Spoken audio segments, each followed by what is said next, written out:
They live without water or electricity, and yet they are right next to the electricity company. It distributes electricity to all the areas in the south, but its neighbors receive none. All of these families, 15,000 people. 5 houses were demolished here.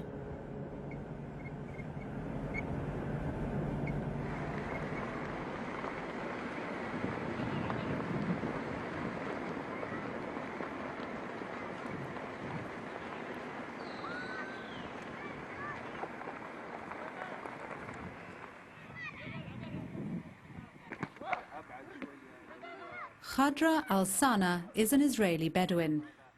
She works for a women's association and organizes literacy classes for adult women in Bedouin villages in the Negev desert.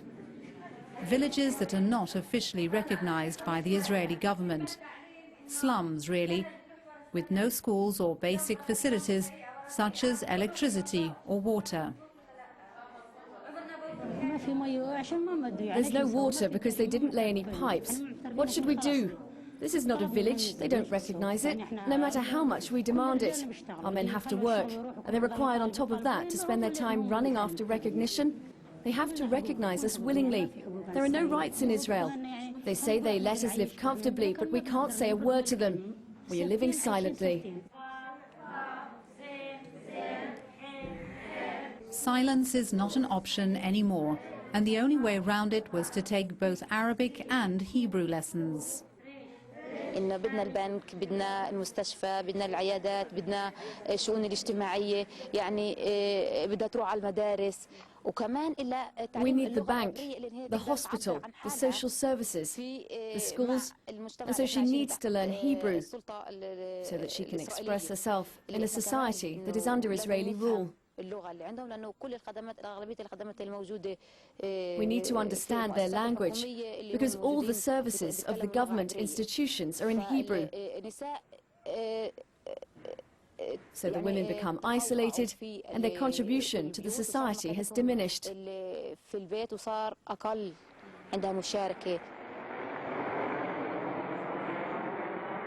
It's not just the status of the women that has deteriorated. The Bedouin way of life itself has been threatened since the creation of the State of Israel 55 years ago. In 1948, the Bedouin were dispossessed of their lands, which hadn't been officially registered until then. The land became state-owned and was allocated to Jewish settlers. In the 1960s, the Israeli government created 7 townships as part of their policy of sedentarizing the Bedouin. The aim was to create a cheap source of urban labor, disregarding the traditional Bedouin livelihood of farming. Today, half of the 130,000 Negev Bedouins live in slum-like villages, which haven't been recognized by the state and which are therefore considered illegal. Thousands of land claims have been filed by the Bedouins, but only 20% have been recognized.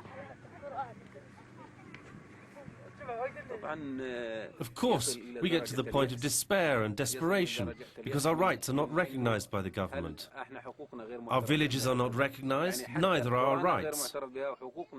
We own these lands from father to son for so many generations, only God knows how many.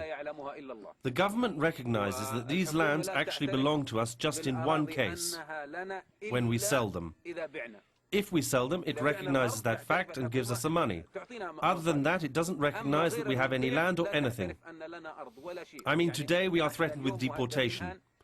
Since 1990, we have been living here, awaiting court and legal procedures. If the court decided tomorrow to deport us, we will leave. Of course, we will only leave by force. In recent years, this village has been living under the threat of the Green Patrol, the paramilitary police which enforces the demolitions.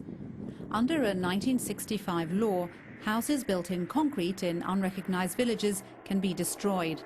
Here, 90% of the homes have been served with a destruction order, and 5 were recently razed to the ground. Of course, when they come, people gather. All of them from far and close areas. They gather, And if they could stop the bulldozers, they would. But of course, the authorities come here ready, as if they are prepared for a military action. They come at dawn, they set soldiers and barriers on a 2-kilometer circle, and they won't let anybody enter until they finish the task. Only after they finish, after 1 or 2 hours, they let the media and people enter. They come with huge force. The Azazma, the clan of this village, are now in discussions with the authorities to negotiate their transfer to other lands 10 kilometers away. They want to get away from a chemical plant which is right on their doorstep, and they want to continue farming and cattle breeding. They have refused relocation to recognized towns, which they call graveyards. Roughly 5,000 people are on standby, hoping to reach an agreement with the Israeli land authorities.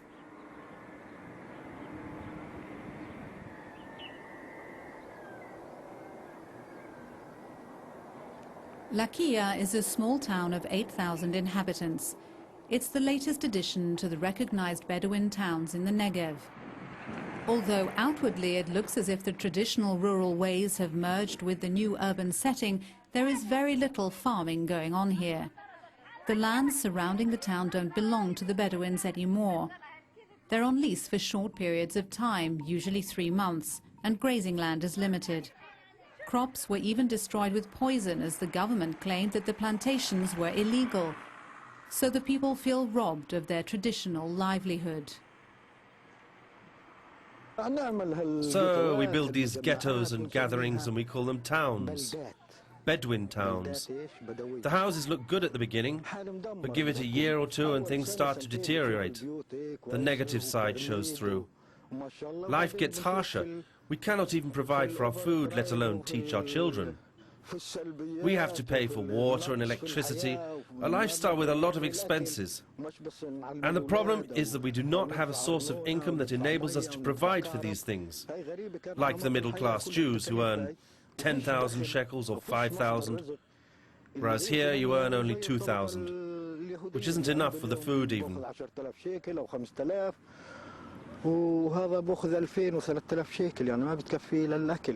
People stopped moving to these lands because they saw what's happening for the people who already moved there, because they don't have jobs, there's no economical infrastructure, they lost their traditional livelihood, grazing herds and engaging in traditional agriculture, and suddenly they became unskilled labor. So a lot of people, and today about 50% of the Bedouin population in the Negev are refusing to move into these towns because of the failure of the